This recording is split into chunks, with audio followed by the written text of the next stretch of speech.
Hey everyone, welcome back to another episode of a time-lapse art review. So if you're new here, my name is Miguel, and just be sure to check out the rest of the videos if you haven't already. We have a variety of different time-lapse videos of our artwork, as well as art mashup challenges. So in this episode, I will be reviewing a time-lapse process of me drawing the KAPRE. So in case you haven't known, the KAPRE is a Filipino supernatural folklore creature, very famous in the Philippines. Almost everyone knows what a KAPRE is there. In this version of the KAPRE, I will be going over how I came up with the idea and the process of how I drew the KAPRE. So let's get to it.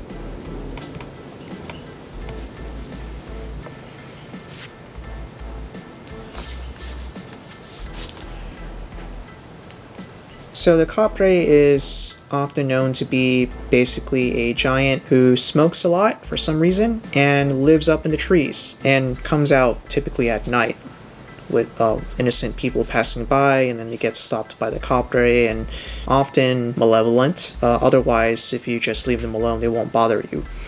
So in this version, I have him become, well, it's often a male, by the way. So in this version, he is basically a giant, but very muscular, and I gave him some armor. So it's like a hinted sort of backstory as far as I know.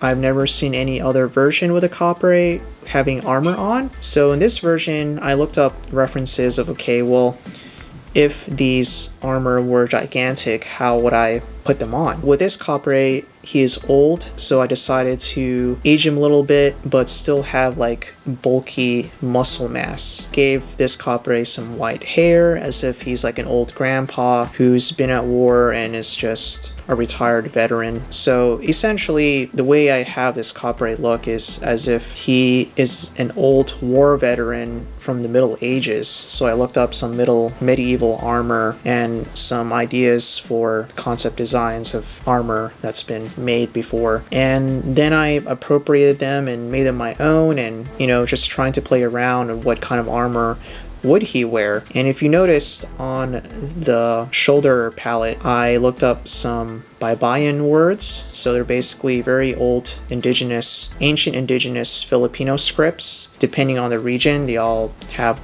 their own variations of scripts. So these are Baybayin scripts, and I just try to do a little bit of research on what would be the Baybayin word for KAPRE, and that's essentially what's written on his armor because he's a KAPRE.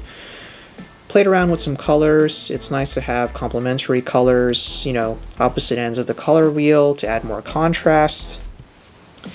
And with colors that are analogous, in other words, side by side on the color wheel, it's also a nice way to keep the color scheme consistent. So it's something you just have to practice with through time and trial and error, because with analogous colors, if you do it wrong, it looks too much the same, it could be boring. With complementary colors, you also run the risk of it being too messy. So you want to, through practice, you can be able to have the appropriate amount of color that's not too chaotic, but like finding the right balance. So in this case, all the armor, because it's the same armor, they're going to be analogous colors. So with the red sort of like skirt that he's wearing, don't remember the correct term, but something that medieval people wear on like the belt area.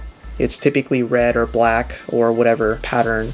So it's like a shredded piece of cloth that's red, and then the belt area is yellow, and I just keep it that way. No more colors after that. So that's like the right balance. So of course, add a bit of smoke. It's a nice way to give more contrast because he's hiding underneath the tree, so there's more shadow underneath. But then the smoke, like the light of his cigarette, adds more glow, so it gives it more a dynamic tone in terms of the lighting and the shadow. So that's like a nice sort of technique that you could use to add more dynamism to a piece.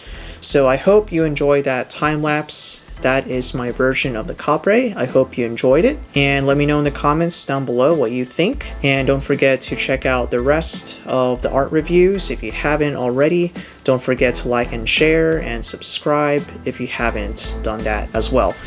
So I hope you stick around for the next art review. I will see you then.